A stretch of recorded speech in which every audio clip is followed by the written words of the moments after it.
Sec, bonjour. Bismillahirrahmanirrahim. Sa chemise baax na, c'est trop beau. doomu bàyyi ma nuyoo. yaa simis. simis. Bismillahirrahmanirrahim. Salaamaaleykum wa rahmatulah taala wa barakaatuhu. Waaleykum salaam. sa plateau bi dafa rafet. macha allah. ci nga bokk. dafa rafet xam nga mu rafet. waaw. dama toog ci régie bi xool sama yaram bi daw sama xol sedd. ndeysaan macha allah. xoolal monsieur Badiane. yàlla xeb dooli. Yacine. waaw. turandoo sa baay. ndeysaan gis nga de. Yacine ñu ngi laa nuyu ba baax. Mbacke maa ngi lay nuyu di la sant di la gërëm aussi ñu ngi lay nuyu ba baax.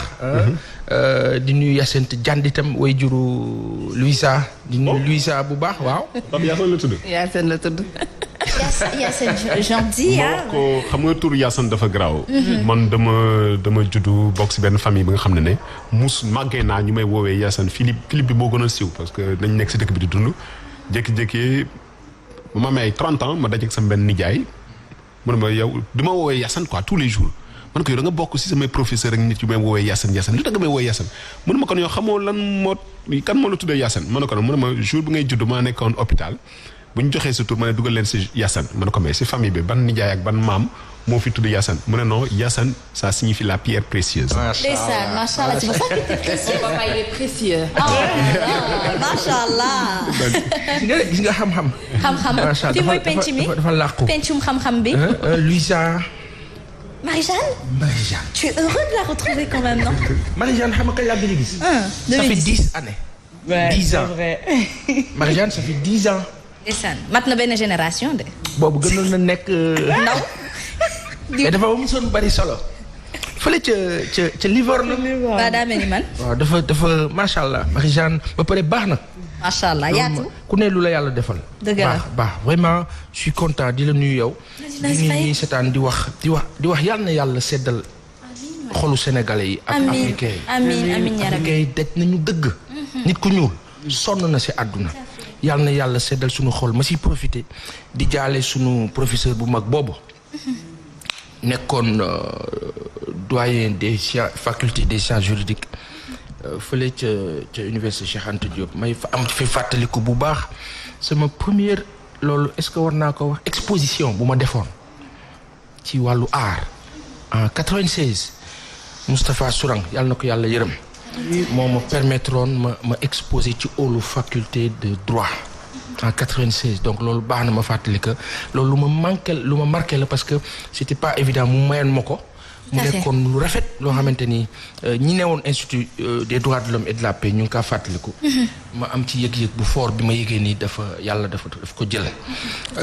di jaale jabootam bu baax di jaale Papi Aimé Faye démb dañ ko fàtte wax ci waajuram boobu di Reine Marie Faye nekk aussi une voix bu nga xamante ni mythique boo xam ne dañ ko daan déglu bu président de la république daan def président Abdou Diouf def discours am ba pare bokkoon na si ñi nga xamante ni dañu ko daan jottali ci wolof nekkoon lu rafet moom it ñuy ñaan yàlla xare ko ca aljana yi gën a kaw allahumma amiin mais dans l'ensemble waxtaanu première partie bi naam yàlla na yàlla defal leen ci yiw amiin waaye neex na ba jéggi dayo yaa fi manqué woon Mouhamed Diakhaté ñoo ngi leen nuyu ne ne Aïcha mi ngi si jàmm dafay noppaliku léegi rek ngeen gisaat ko incha allah yaakaar naa ne ci page Facebook am ci julli gi photo na photo bu rafet macha allah def jongoma rafet kaar macha allah wax nit ñi nga xamante ni ñoom ñoo di soppeem ni mi ngi si jàmm di leen déwénal bu baax a baax donc nag dafay noppalo Touas Ba Cissé maa ngi lay ziar bu baax a baax di la remercier nee naa leen dee leen partager rek parce que des fois damay gis nombre de vues bi bëri et su ma demee ci partager du ma gis mu méngoo donc ça veut dire xam na ñu dul partager engagez-vous à Subatel faites comme professeur a dit ki nga xamante ni nag moom moo di Gagne Ndiaye moom it ñoo ngi koy nuyu Aïda Ndiaye ñoo ngi lay nuyu Angélique Mendy Louisa Diandi particulièrement mi ngi lay nuyu donc mi ngi lay ziar bu baax a baax di rafetlu kàddu yi fii proposé ak waxtaane ko ak sénégalais yi Pape Assane Seck bu ñëwee dañ koy dalal ci actualité ñu toll ci nag tey nga am ñaari gan monsieur Yacine Badiane mi nga xamante ni tey da ngeen di waxtaane actualité waaye tamit Marie-Jeanne mi nga xamante ni dafay ñëw daal di bokk ak yow li nga xamante ni moom moo di situation des Sénégalais de l'extérieur particulièrement ñi nekk Italie. ok boo waxee 2. waaw. loo si teg du 3. 3 kay. mu yokkal la si lenn lu may tàmbale. waaw. mooy wala moo la. waaw.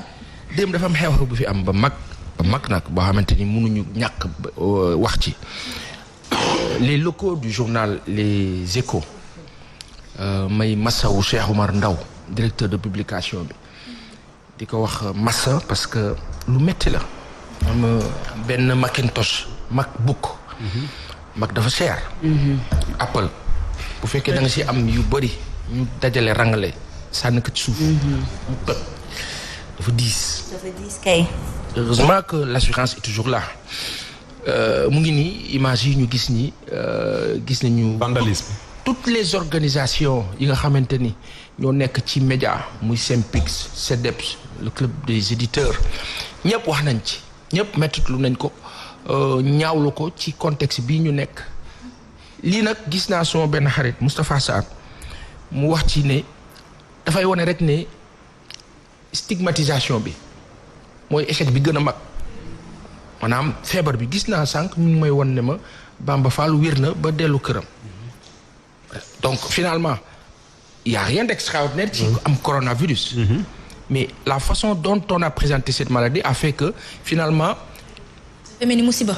bu mel ni musiba bu extraordinaire loolu aussi jóge na ci ni ñu ko joxe ni ñu ko indilee ni ñu ko annoncé mais li nga xamante ni dal na sunu mbokk Les Échos yi gannaaw buñ ko mettiloo ñaawlu ko dañuy wax ne enquête bi mu ngi nekk en cours pour ñu xam ñan ñoo def loolu et effectivement il faut que enquête bi dem jusqu'au bout ba ñu xam ñan ñoo ko def parce que acte de vandalisme moom fu munti jóge dañ ko war a leeral maintenant on dit tout de suite que ñi nga xamante ni dañoo bokk ci moustache diin yi la on ne sait pas mais loolu la ñu jot loolu la ñu siwal mais dans un contexte où Serigne Moustapha Sy dafa am benn face d'opposition bu mu amee contre nguur bi fi nekk donc nañuy def attention bu baax ci détails yi les détails léegi-léeg coow am ñaar xëccoo kenn ki menacé ko ne ko yow bu ma la jàppee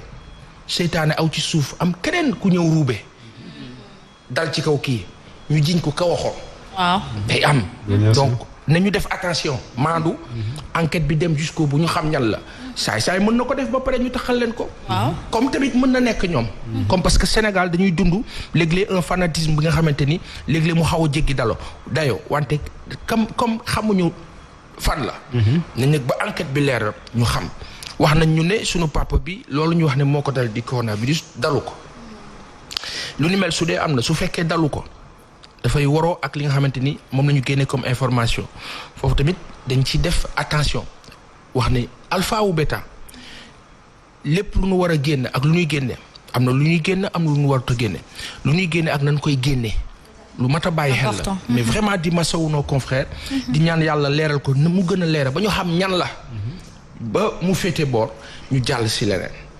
Hyacinthe dafa am lu ko fi indi Marie-Jeanne dafa am lu ko fi indi Marie-Jeanne bu ñu toppee waxtaan bi ngeen waxtaan en première partie dafay dem ci logique gu ñu war a njëkkee ak moom parce que da ngeen nekkoon ci colon yi nekkoon ci waxtaan bu am solo ñu transité Marie-Jeanne dégg naa la sànq bi ma nekkee ci régie bi nga wax Marie coronavirus cas bi njëkk a am Italie nan la dikkee ak nan ngeen ko dundee.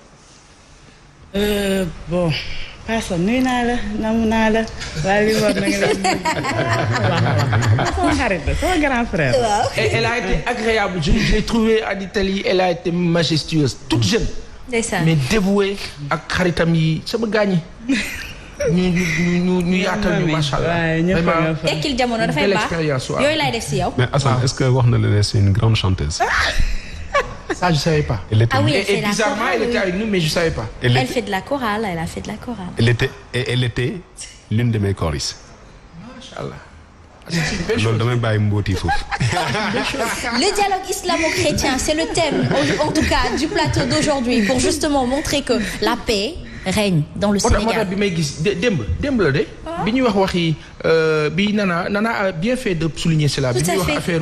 affaire ñi ne ci réseau yi di commenter di jaxase. waaw ruubekat ma ne leen fii Sénégal la. kenn mënuñu jaxase. Dëgg la. xam nga lu tax. yow da ngay toog di tabaski. am koo xam da ngeen bokk deret.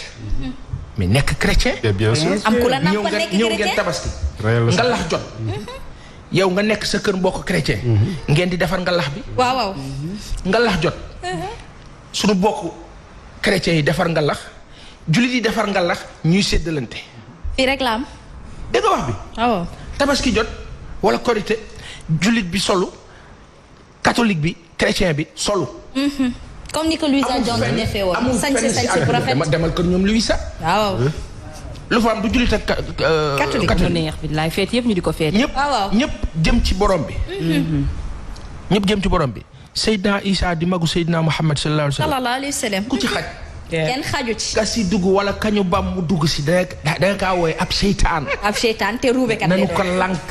bañ te mënut a ne. macha allah. voilà ñu dellu si Maricha kenn du ñu ruube. oui Paasan waaw bon ñun suñu premier cas benn jeune moo ko fa indi woon bu jógee bu demoon Chine ñëw dafa demoon pour ses études et tout il avait 38 ans bi mu dellu siwee mais bon après.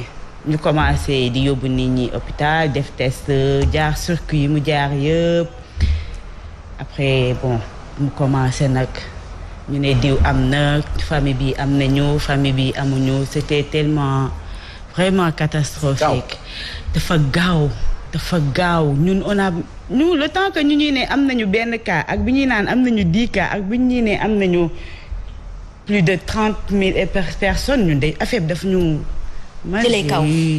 dama stressé woon en fait en fin de compte. mais bon lenn rek moo ñu ci génnee aussi la politesse bi ñu nee carrément confinement on a respecté tout ñëpp toog ñu confiné ñu nekk di def seen liggéey à part que y avait trop de morts aussi maman mais y avait trop de morts.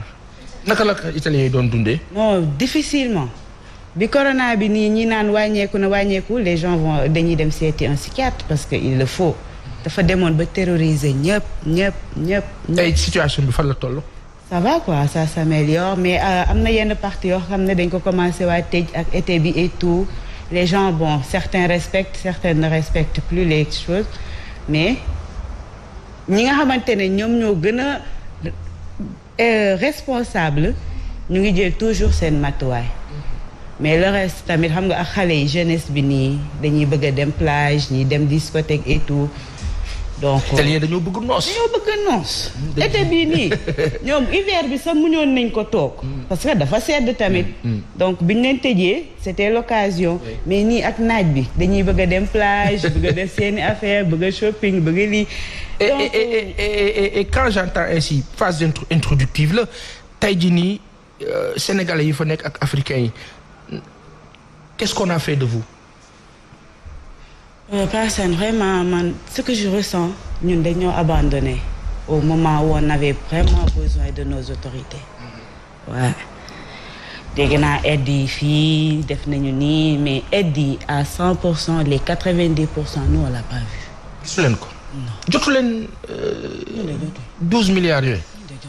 gisu leen ko. gisuma ko ah Marie seetal. te maa ngi nii damaa bokk benn dama bokk benn on a créé un groupe entre nous diaspora on est presque 26 pays à 30. te gisu leen. 12 milliards 500 yooyu moo combat booboo taxoon ñu am loolu ñu créé entre nous diaspora. gisu leen. ah Paasan kay. mais am na ñu jot.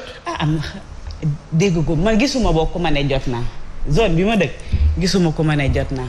et vraiment les Sénégalais y en a certains qui en ont besoin parce que dafa dem ba dafa metti ñi nga xam ne bon ñii di liggéey xaawul quoi dinañ leen fay seen salaire et tout mais ñi nga xam ne dañuy jaay ñii di jaay amuñu xaalis parce que ñoom ci njaay mi lañ ko. actuellement ils font quoi. ils font rien ils sont sur place parce que dëkk bi.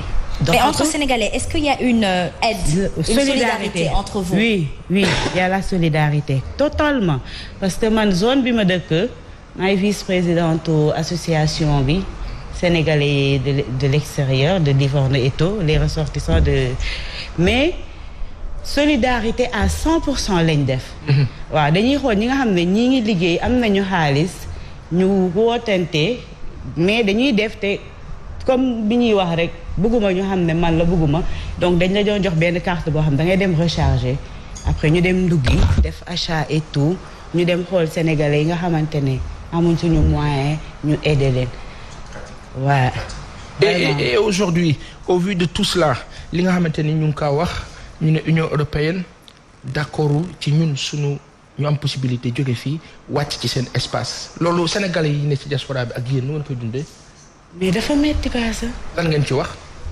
kaas nañ liñ ci mën di man na benn instant aussi kontaan naa ci décision bi jógee Sénégal ñëw foofu samay doom mënuñoo ñëw waaye itam say doom du ñëw je suis catégoriquement d'accord même hier ça une amie m'a appelé mu ne ma dama nar a dem Lomé mais sama doom yi dañoo am nationalité man rek maa mën a dem ñoom mënuñoo dem te dañuy dem pour vacances donc elle était obligée de rentrer chez elle parce que mënuñoo génn. rester au Togo.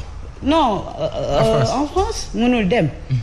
donc loo xamante ne la vraiment corona bi li mu yàq Covid bi li mu yàq dafa bëri.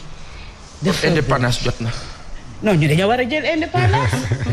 indépendance jot na. indépendance dafa jot pas Assane benn deuxièmement mooy que ñun dañoo war a woon Union européenne ne leen ñun yéen a ñu soxla. ñun soxlawuñu leen te pas ça ñun vraiment man bëgg naa un leader boo xamante ne Macky Sall dama ko bëgg leader boo mais c'est dommage li ma doon xaar ci moom aw ma ko. mais alors est-ce que du Pape Assane Seck ku dend ak moom rek bokk ak moom xalaat wala sénégalais yi lii la ñuy yëg dëggantaan c'est quoi. vous manquez de père vous vous sentez orphelin de père. oui ñun ñu nekk Europe ay orphelin lañ. ba ci ñun ñi fii de Assane. ñun moom ay orphelin lañu. man des fois damay toj ba ci yàgg sax ñu ne ma Macky mooy sa président ma ne leen non man sama président c'est un Italien quoi. juste pour te dire que au moins moom day sax soucier wu ci les immigrés qui sont en Italie. gis naa seen ministre de la santé bi dafa démissionné. dañoo sonn. parce que xam na ni que dafa échoué. mu démissionné. Ils ont échoué parce que le problème est qu'ils n'ont pas dit la vérité aux gens sur cette maladie. Donc tout le monde a menti, le monde entier a été... Bien vrai qu'on ne dit pas que le corona n'existe pas. Covid, il y en a, mu ngi fii. Mais le problème est que cette communication c'est raté. Ay tests, pareillement, c'est la même chose, c'est raté. Di def ay tests yoo xamante ne bon. Alors il y a une nouvelle comme quoi ku bëgg a jógee fële ñëw da ngay def test Covid. jotoon nga ko def dafa métti quelles étaient les conditions. non méttiwul def naa test bi donc dama xëy woote agence pour jënd bi et tout ñu ne ma donc bi ma liiree donc communiqué laa lire quoi ñu ne léegi pour ñëw Sénégal da nga war a def test sinon arrivé au Sénégal tu payes 40 000 francs. Différence énormément large que celle de l'Europe je sais pas pourquoi nous à 22 € tu fais des tests. léegi bu ñu waxee ñu ne da ngeen contre nguur gi. non xam nga seede mu ngi nii. 22 €. 22 € laa ñaata la ci CFA. 20 € du. 12 000 20 €, c'est 13 000 22 €, ouais, c'est 14 15 000. 14 15 000 mais 13 000 francs CFA yooyu. Professeur Mboup Souleymane. waaw ñoom wax nañ ñu ñoom. mën nañu def test bi à 13 000 francs CFA loolu dégg nañu. waaw kon kii laaj 40 000. mais pas ça am na ñoo xam ne gratuitement lañ koy def sax. parce que man dama yàqamti woon au fait. mais bu ma jëloon temps pour ñoom mënoon naa teel a jël rendez-vous def ko gratuitement. mais bu dee da nga yàqamti en privé c'est 22 €. ok. justement leer na nañ Clévor Sow mi ngi lay nuyu Khalil Lula moom it mi ngi nuyu waa Subatel yëpp ki nga xamante ni moom moo di Malick Sall ñoo ngi lay nuyu namoon nañ la xanaa Marie-Jeanne bi li mu ñëw moo tax nga dikkaat wala tey da nga am congé parce que gëj nañ la gis bu baax a baax. Angélique Mendy ñoom ñëpp nekk bitim réew ñoo ngi dëggal ni gisuñu 12 milliards yi de mu doy waar kon fu mu jaar. c'est grave hein. non fu mu jaar ba ceeb bi jaar la jaar. ceeb bi jaar la jaar non on l'a pas vu vraiment. fi ceeb bi jaar la jaar waaye man Sénégal métti na di. parce que nañu rëccu waay. parce que est-ce que xam nga léeg-léeg sax léeg-léeg da ngay am envie noppi. jàpp def nii noppi. léeg-léeg da ngay jékki-jékki rek coow wax ji bëri rek nga ne nii noppi. parce que doo xam foo fan nga kaa jaar. Asma. ñu def 3 points de suspension. Marie. jaajëf suñu waxtaan xajul fii. waaw xajul fii. yow xajul fii. Yacine moment bi ñuy wax xar yi. waaw. mais ñu ngi wax li nga xamante ni mu ngi jëm ci wàllu mbaam yi. lan moo xew. bon xam nga man damay expliquer tout le temps gis nga li xew mooy au même moment ñuy def opération tabaski au même moment ñuy permettre ay nit di dugal seen xaalis ci xar pour enrichir au moment ni ñuy promouvoir acteurs yi nga xam ne ñu ngi nekk ci xar yi pour au moins ñu mun ci génn ci seen activité c'est le même moment où on a mis 349 personnes en chômage technique 349 yi nga xam ne ay góor ak ay jigéen di yëngu ci mbaam xu sur un site depuis bu ñu nekk depuis plus de 50 ans Yeewu Subatel Descos ñëw te man lu ma gën a jaaxal ci problème bi mooy ñun dañu depuis 2016 ay jeunes la ñu bu ñu comprendre que filière porcine dafa war a soppeeku Sénégal dafa war a moderniser wu mais dañu toog waxtaan réunion ba créer benn organisation régionale def ay recensement am gis ne y a 10 pôles de production dans la région de Dakar ñu pare si ñu mettre une organisation nationale del suñu document suñu bataaxal yónnee ko ministère de l'élevage yónnee ko état Sénégal ne leen léegi lépp loo leen di décider ci élevage au Sénégal dugal leen ci mbaam bi parce que président de la République moo ne mbaam gàtt na waaye ci jur yi la bokk. donc président taxaw ne donc dugal leen mbaam ci espace élevage macha allah les autorités nous ont écoutés invité ñu dugal ñu dans tout leur programme. Dans tout ce qu'on fait on s'est battu ba nga xam ne sur lépp luy nga xam ne élevage au Sénégal am na ko même ay conseil interministériel dam ci bokk pour le vote du budget de l'élevage ñun bu ñuy liggéey suñu acteurs yi nekk foofu dañu leen musa ñëw ñu ne madame Aminata Mbengue Ndiaye ni ngay demee di seeti yeneen acteurs yi nekk ci élevage di def xar di def nag di def ay der ñëwal nga dem seeti Aminata Mbengue Ndiaye ñu loolu kay c'est un plaisir ñëw fekk ñu ñëw seet si bu ñu ko yóbbee buntu Pikine mën na ko dañu lay indi fenn nga gis femmes yu fi nekk ak jeunes yu fi nekk ñenn ñi c'est des maîtrisards ñenn ñi am seen diplôme ñii ñi nga xam ne seen yaay moo leen fayal seen université maire yooyu ñooy fay seen loyer nekk di liggéey mën na ko ñoom Aminata Mbengue Ndiaye bu mu fa duggee ba gis femmes yi condition ñu nekk non xolam dafa tooy ñu invité la commune mu ñëw fekkee ba réunion boobu gouverneur de Dakar préfet yépp ñu ñëw toog mais Aminata Mbengue Ndiaye jël fa benn kàddu ne leen man fii su ma fi nekkoon di fi liggéey du ma mës a fay taxe éleveurs yi ne ko pourtant mairie bi ñu ngi koy fay taxe depuis plus de 20 ans musuñu tabaxal benn doomu mbaar la ñu tabaxal amul toilette amul éclairage amul ndox sax pour nga tànk fa ndox pour naan donc du coup Aminata Mbengue Ndiaye ne leen léegi xam nga lan la ñuy def comme yéen da ngeen ma tegal seeni problème ne ma da ngeen bëgg moderniser filière porcine te fii ñii di yëngu ni da ngeen bëgg mu moderne man je suis prêt à accompagner mu laajte suuf bi kan moo ko moom ñu ne ko suuf bi ñu nekk nii laajte nañu waa mairie ne leen suuf bi kan moo ko moom Aminata Mbengue Ndiaye léegi lu gën a yomb mooy leen suuf bi dañuy war a def benn enquête bu dee état Sénégal moo ko moom ñu jox ko ñii di yëngu ci mbaam comme ça état bi mën a moderniser activité bi bu dee nit a ko moom bu dee mairie bi moo ko moom état Sénégal demandé mairie bi mu octroyer ko acteurs yi mais bu dee nit a ko moom nit boobu na ñëw indi ay preuves indi ay kayit wane ne moo ko moom état Sénégal jëndaat suuf boobu jox ko acteurs yi parce que c'est 349 acteurs yu si yëngu nekk di dundal 3490 personnes seen famille di dugal 70 millions de chiffre d'affaires mensuel l'équivalent de 840 millions de chiffre d'affaires mensuel presque c'est at bi lieu boobu mooy comme daral bu ni ñu ko waxatee bu daral bu fora foofu chaque mois lu fay transiter comme mbaam c'est 1196 à 1400 mbaam par mois restaurant chinois yu bëri li ñuy ravitailler yëpp fa la ñu koy jëlee donc du coup Descos Yeewu Subatel parce que acteurs yi l'un des responsables bi nga xam ne moo nekk responsable des travaux de l'État au niveau de monsieur Guèye au niveau de ma cité ko au niveau du département Pikine woo ma ne mais monsieur Badiane ñun dañu am ay travaux yu ñu fay def mais bëggoon nañu gis acteurs yi jéem a waxtaan ak moom ci ay affaires dédommagement ma ne ko mais idée bi nice na mais ñun ay acteurs de développement la du ay xaalis lañ soxla su dee dañu war a da ngeen dem ba soxla site boobu ci liggéey bon da ngeen ñu wutal site de délocalisation. ban genre liggéey lañ fa bëgg a def.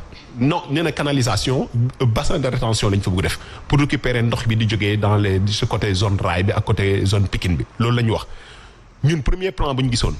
on avait validé parce que côté bu ñu nekk dafa am benn côté basse ñu ne leen boo leen fi defee bassin ñun on est d'accord parce que bassin boobu déjà bu récupérer ndox boobu il y a le système de recyclage des eaux les gens peuvent utiliser ces eaux-là pour leurs travaux donc ñun on est partant plan bu ñu gisoon on est partant ñu ne pour liggéey ak ñoom mais kooku bu mu ñu woowee nañu day rencontrer mën na ko léegi man dama feebar parce que depuis 4 mois dama tawat maintenant il y a des responsables ay jeunes ak bureau yu ay femmes yu fa nekk naa leen woo ma ne leen tu vois da ngay def réunion ak ñoom mais booy def réunion woowal maire bi mu ñëw fekkee parce que dañuy fay taxe maire yi bu ñu toogee réunion gaan bi expliquer lépp lu état bi bëggoon jàppale fay et d'emprunt bu ñu ci waxtaanee ba pare mu ñibbi donc il doit rendre compte mais le lendemain Descos woote ay convocation de commencer xoqatal ay nit donc déjà y a un problème deuxième chose quelque temps. xanaa entre temps waxaatu leen ak ministre bi. ban ministre. Aminata Mbengue Ndiaye. non après Aminata Mbengue Ndiaye dafa dem ñun ñu continuer suñu enquête ma ne la le maire de Thiaroye-sur-Mer. waxu leen ak ministre bu bees bi Samba Ndiobène. non nañ xaaral foofu dama fay yegg.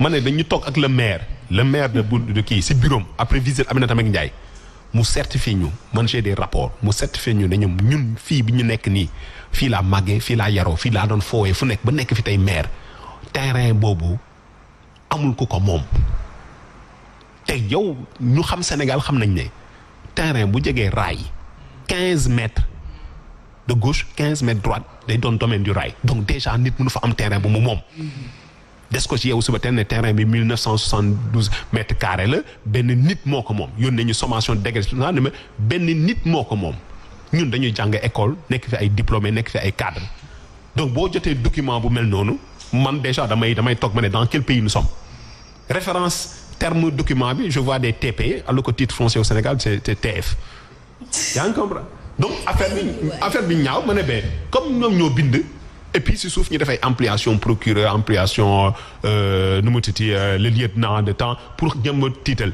document bu mu ñëwee nos acteurs yónnee ñu ko au bureau régional et au bureau national ñu apprécier en tant que secrétaire général ma jël bataaxal foofu scanné ko jël document ay rapport visite Aminata Mbengue Ndiaye promesse yu mu fa jëloon jël yeneen document de rapport jël problème bi yëpp yónnee mail service départemental de l'élevage parce que ñun dañu xam yoon en tant que autorité tey say su ma soxlee gis ministre de l'élevage dama koy gis tey mais dañu ne ñun lépp lu ñuy liggéey comme c'est dans le département de Pikine ñu jox ko service départemental mais service départemental mu nekk un jeune agent bu efficace présente ko préfet bi la nuit même au gouverneur la nuit même document bi dem ci ministre bi foofu la nag na Samba Ndiobène ka réagir ne non moom mënul accepter mu nekk dans le secteur de l'élevage ñuy toroxal benn famille de l'élevage te moom mi ngi doog a ñëw c'est déjà même pas c'est déjà pas bon pour sa promotion donc lu mu njëkk def dafa taper sur la table woo toute son équipe ne leen suba contacter les acteurs du port et descendre sur les terres les rencontrer xam problème bi lu mu demee